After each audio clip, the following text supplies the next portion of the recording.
Ya, malam kemarin gue nggak bisa tidur lagi ya. Hah? Emangnya kenapa? Kebangun jam 3.27. Hampir aja tuh angka keramat. Jangan-jangan lo mimpi horor lagi? Parah banget ya. Gue mimpi ada tangga kayu kecil di kamar. Di atasnya ada loteng. Padahal rumah lo nggak ada loteng kan? Nggak ada, tapi di mimpi itu jelas banget. Tangga sempit nyambung ke loteng gelap. Dan ada boneka kecil duduk di atas. Boneka? Iya, duduk di tepi lubang loteng. Badannya bungkuk, tapi matanya kayak ngikutin gue dari atas. Duh, merinding. Lo ngomong gitu jadi bikin gue inget cerita teman gue dulu. Namanya Desi. Temen lo juga pernah ngalamin kayak gitu? Hampir mirip. Waktu itu dia magang di kota kecil, deket Temanggung. Dia ngontrak rumah tua, sendirian. Wah, udah settingnya klasik tuh. Rumah tua, sendirian, daerah sepi. Iya, rumahnya murah sih, tapi model kuno. Dindingnya bata tebel, plafonnya tinggi, ada tangga kayu nempel di dinding. Langsung menuju loteng. Horornya berasa banget. Dan tangganya kecil banget.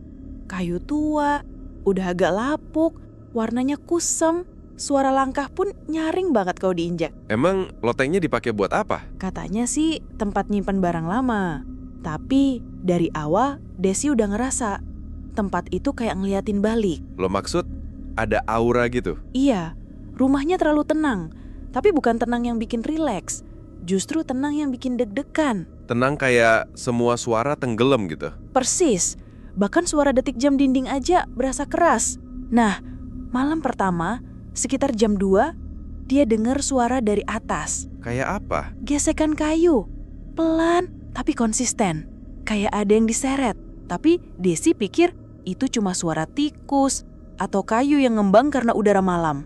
Gue juga mungkin bakal mikir kayak gitu, nggak langsung parno. Besok paginya, dia penasaran. Akhirnya naik ke loteng. Pakai senter, karena lampu atas udah nggak nyala. Dan? Di tengah loteng itu, dia nemu satu boneka. Duduk sendiri. Serius boneka? Iya, duduk di tepi lubang loteng, bajunya lusuh, sobek-sobek, warnanya udah kecoklatan. Matanya dari kancing tua, satu copot, yang satu lagi nyala pas kena cahaya. Aduh ya, gue nggak bisa bayangin sendirian nemu boneka kayak gitu. Di loteng gelap pula. Desi juga kaget, tapi dia cuma geser bonekanya ke sudut. Nggak dibuang, cuma dijauhkan. Salah satu pilihan bijak. Tapi bonekanya nggak tinggal diam ya? Nah, malamnya suara gesekan itu muncul lagi. Tapi kali ini lebih deket, kayak dari atas tangga. Waduh. Dan besoknya dia cek lagi. Dan benar aja, bonekanya udah pindah. Jangan bilang. Duduk di tepi lubang loteng, persis di atas tangga, ngadep ke bawah, ke arah ruang tengah. Ya Tuhan, kayak lagi nungguin orang lewat. Tepat, posisi duduknya tegak, kepala miring dikit dan mata kancingnya itu pas banget ngarah ke bawah. Gue udah pasti langsung angkat kaki kalau gue jadi Desi. Desi masih tahan, tapi dia mulai nutup akses ke loteng. Dia dorong meja ke depan tangga, taruh koper juga, biar nggak kelihatan. Tapi itu kayak nutup luka pakai plester, bukan solusi ya. Iya, tanda-tanda makin jelas. Malam ketiga, dia mimpi. Mimpi soal bonekanya? Benar, dia mimpi seorang anak kecil berdiri di atas tangga, pegang boneka itu, terus bilang pelan, "Jangan pindahin dia lagi." Lo serius? Desi sampai nulis mimpinya. Bahkan dia gambar sosok si anak. Badannya kecil, rambut kepang 2, tapi mukanya kabur, nggak pernah kelihatan jelas. Gue jadi penasaran, ini boneka siapa sebenarnya? Nggak ada yang tahu. Pemilik rumah bilang nggak pernah naruh apa-apa di loteng. Wah, makin misterius dong. Dan barang-barang Desi juga mulai hilang. Benda kecil, gunting, penghapus, sisir, muncul lagi di anak tangga bawah. Ditaruh rapi? Kayak dipajang, kayak mau bilang, "Nih, gue pinjam." Tapi keripinya tuh semua barang itu kotor. Seolah dibawa keliling dulu sebelum dibalikin. Gue nggak bisa bayangin tidur sendirian di rumah kayak gitu. Belum selesai, Kak. Setiap malam, dia ngerasa ada yang ngamatin dari arah loteng. Bahkan pas pintunya udah ketutup, dia dengar napas pelan dari balik celah tangga. Napas? Serius? Serius, Dan yang lebih ngeri, suatu malam dia ngintip sebentar ke arah loteng dan kayak ada bayangan kecil yang cepat banget nyelip ke atas. Fix, itu udah level lain. Dan semua baru permulaan.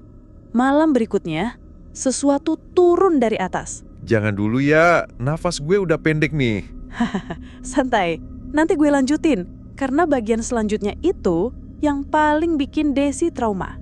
Jadi, malam itu sekitar jam 2:30 Desi kebangun lagi. Masih jam segitu? Iya, kayak ada yang bangunin, tapi bukan suara keras.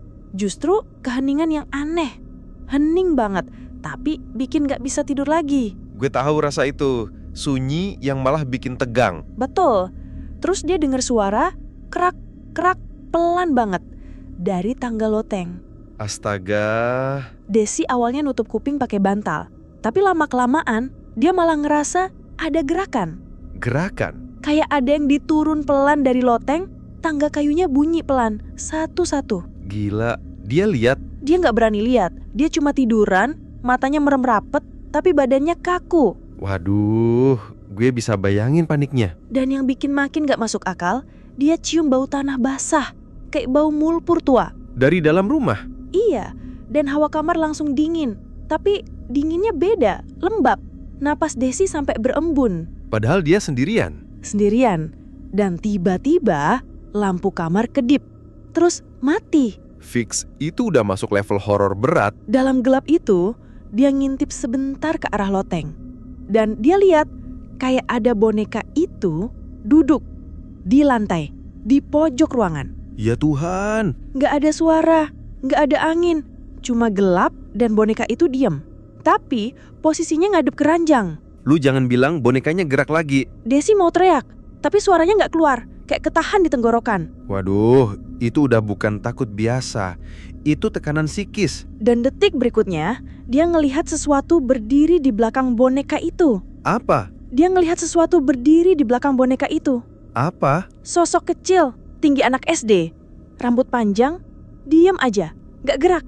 Tapi matanya, Nampak. dia ngelihat sosok itu diam, nggak gerak. Tapi matanya ngelihat ke arah dia. Terus bilang pelan, "Dia milikku." Terus hilang.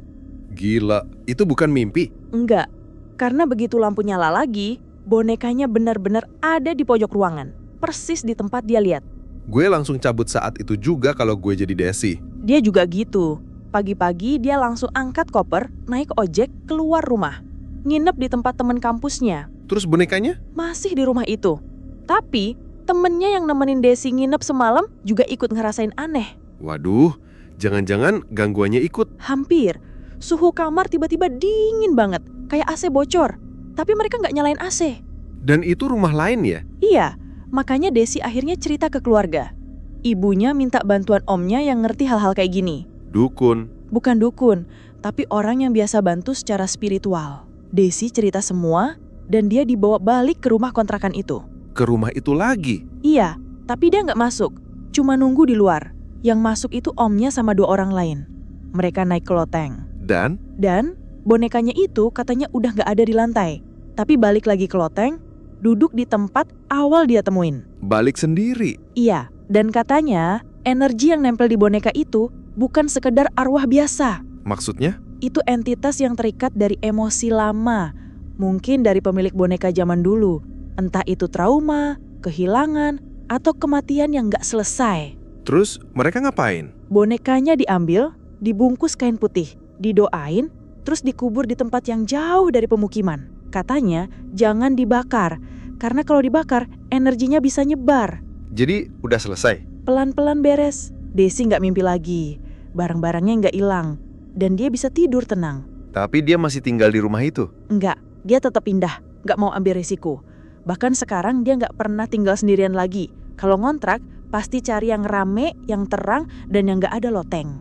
Gue paham sih, kadang kita pikir boneka cuma benda mati. Padahal bisa jadi itu tempat berdiamnya sesuatu yang nggak kelihatan. Dan yang serem, benda-benda kayak gitu sering dianggap lucu, padahal bisa nyimpan energi kuat. Apalagi kalau dikasih nama, dielus, diajak bicara, lama-lama jadi hidup. Gue fix malam ini pindahin semua boneka nyokap dari lemari. Minimal ditutup kain. Dan jangan taruh cermin yang ngadep ke tempat tidur. Kenapa lagi tuh? Karena katanya cermin sama boneka itu kombinasi paling rentan. Cermin bisa jadi jendela dan boneka bisa jadi wadah. Waduh, jadi selama ini gue tidur dijagain 2 akses horor dong. Bisa jadi, tapi tenang. Yang penting kita jaga energi. Jangan kosong, jangan takut, jangan terpancing. Dan jangan sembarangan ngambil barang aneh di tempat lama ya. Iya, apalagi kalau itu duduk sendirian di atas loteng.